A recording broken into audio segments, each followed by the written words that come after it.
আমি কি দিয়া বুঝাইতাম? আম পাতা, জাম পাতা, বড়ই পাতার কোনো অভাব নাই।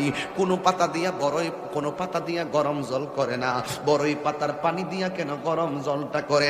আম পাতা কি দোষ করলো? জাম পাতা কি দোষ করলো?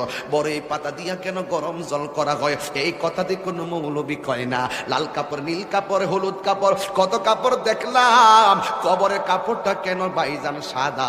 এই সাদা দিয়া কেন দাফন করা হয়? এই কথা দিয়ে পৃথিবীর কোনো মৌলবি কয় না রে। এ আমার যুবক,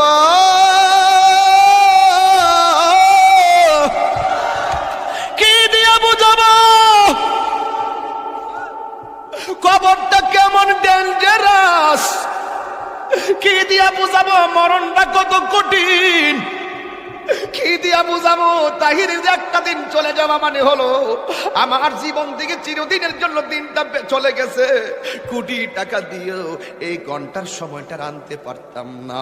এখন আমি শ্বাস ফালাইতাছি, একটা টাকা বিল দেওয়া লাগে না। নদীর পারে হাওয়া খাই, বিল দেওয়া লাগে না। পল্লী বিদ্যুতের ফ্যান বাতাস খাইলে বিল দেওয়া লাগে। আইসিইউতে ঢুকা গেলে দিনে 50,000 টাকা গোনা লাগে।